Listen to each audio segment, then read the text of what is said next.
Milí žiaci, postupne sme počas školského roku venovali svoju pozornosť biblickým osobnostiam Starej zmluvy, a to od Abrahama až po Mojžiša. A vždy sme pritom zdôraznili, že nechceme tieto osobnosti vnímať iba ako historické, kedysi, ale chceme vnímať ich životný odkaz viery pre náš život, ktorý žijeme dnes. Naposledy sme sa zaoberali osobou Mojžiša, ktorý s Božím ľudom zastal pod vrchom Sinaj. Boží ľud bol síce doposiaľ pod útlakom egyptskej nadvlády, avšak stále žil v určitom systéme. Teraz putuje po púšti do zasľúbenej zeme v slobode a uvedomuje si, že v tej slobode taktiež potrebuje fungovať podľa nejakých pravidiel a podľa nejakých zákonov. Tu na Boží ľud vzhliada Boh sám a prostredníctvom Mojžiša napokon od Boha dostáva systém takých základných pravidiel pre život človeka. Ak človek, respektíve Boží ľud, dokáže podľa týchto základných pravidiel žiť, mal by prežiť dôstojný život v spoľahlivom systéme vzájomnej lásky. My sme si na poslednej hodine povedali, že táto sinajská udalosť by sa dala prirovnať k vzniku ústavy Slovenskej republiky, kde národ jednoducho dostáva súbor základných pravidiel a podľa ktorých by sa mali odvíjať zároveň všetky ostatné pravidlá, príkazy a zákazy v živote ľudí. Veriaci človek ich nachádza v Božom slove, ale premýšľali sme aj o tom, koľko z 10 Božích prikázaní človek môže nájsť priamo zakotvené aj v zákonoch nášho štátu. Tým sme si jasne zodpovedali, že Božie prikázania nám boli dané, aby veriaci človek vedel prakticky fungovať na tejto zemi, ale zároveň, aby človek vedel, ako sa má správať aj vo vzťahu k Pánu Bohu. O tom nám už štátny zákon nedokáže povedať nič. A človek musí veľmi pozorne vnímať zákon Boží. Tu sa nám však natíska otázka. Prečo Boh vôbec musel dať ľudstvu zákon? Túto otázku si človek dokáže zodpovedať len vtedy, keď si uvedomí Boží zámer a pôvod stvorenia sveta. Všimnite si, že pre každé jedno z prikázaní platí úvodná veta: Ja som Hospodin tvoj Boh. Tým veriaci človek vníma osobný záujem Boha o jeho život.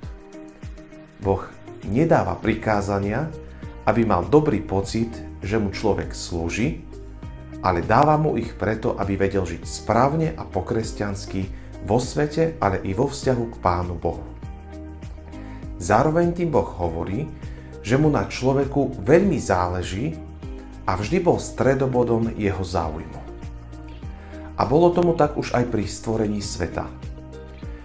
Možno, že ste nad tým premýšľali, ako svet vznikol. A možno poznáte nejaké teórie, ktoré sa snažia k tejto téme niečo povedať. Takými najznámejšími sú teória veľkého tresku alebo Darwinova evolučná teória. Sú rozsiahle a je náročné vysloviť ich v krátkosti. Poviem k nim však pár slov, aby sme si uvedomili, v čom je výnimočnosť človeka u Boha podľa toho, čo nám o stvorení hovorí Božie slovo.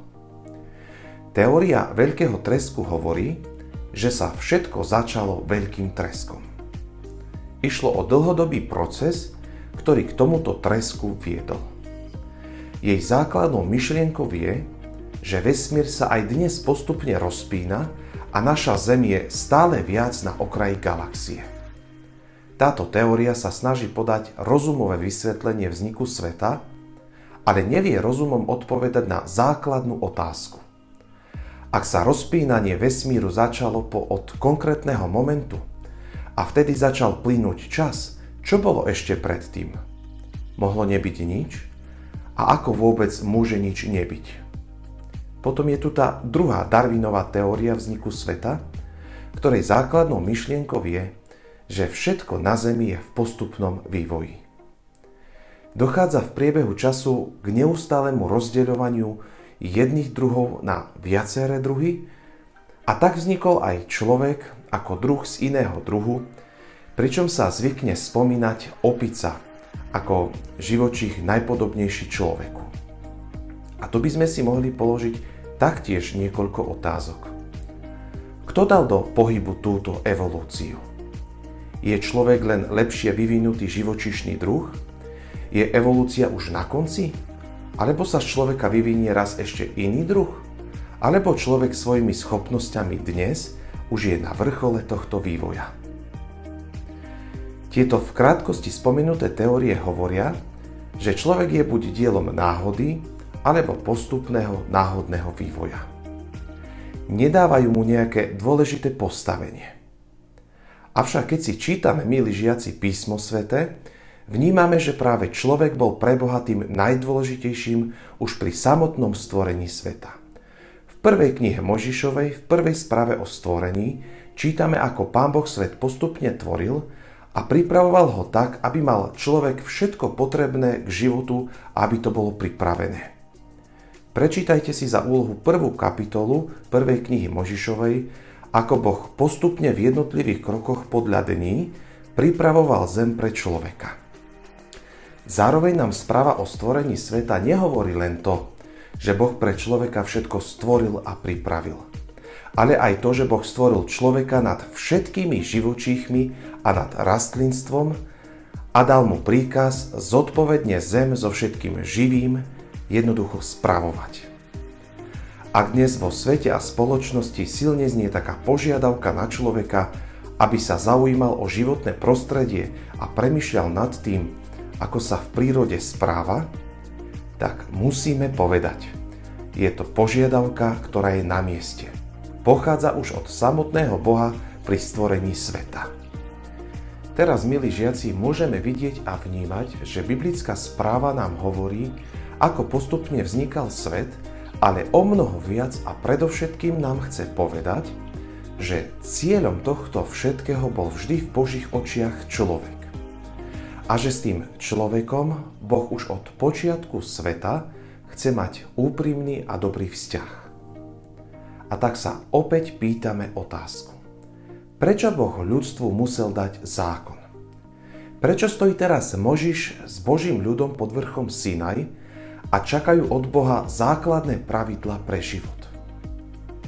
Ak pozorne čítate biblickú správu o stvorení sveta, dočítate sa, že človek bol stvorený na Boží obraz. Znamená to, že človek bol bezchybný a bol dokonalý. Je to aj logické. Boh predsa nemôže stvoriť nič nedokonalé, lebo dokonalý je Boh sám.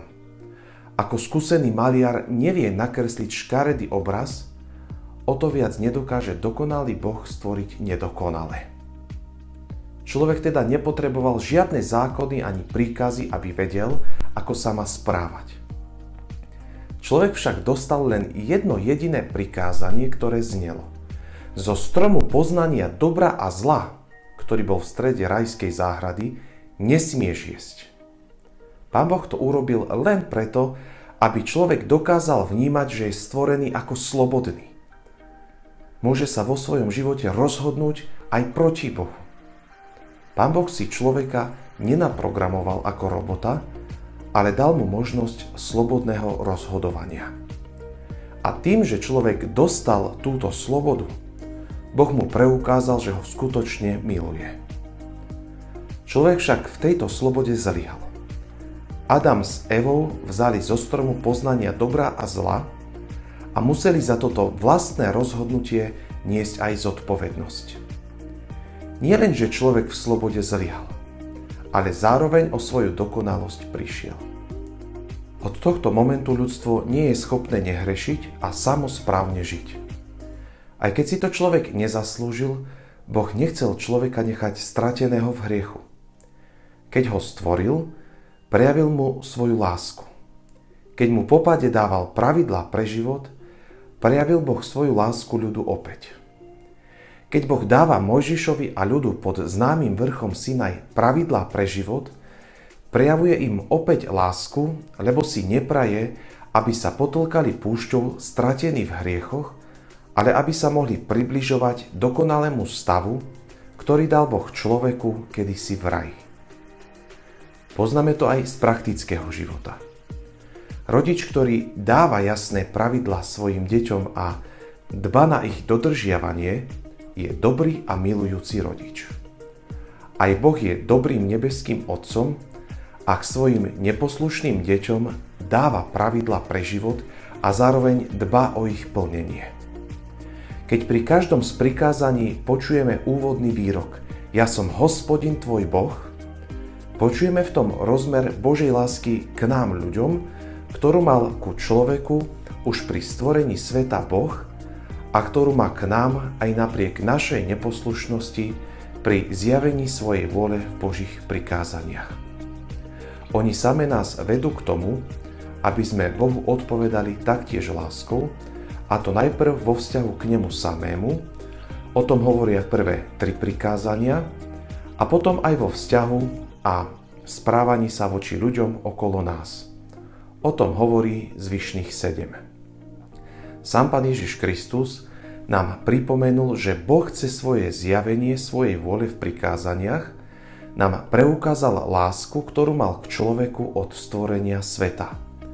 A zároveň pozval nás odpovedať na túto Božiu lásku, láskou človeka, keď povedal: milovať budeš Pána svojho Boha z celého srdca, z celej duše, z celej sily a z celej mysle a svojho blížneho ako seba samého.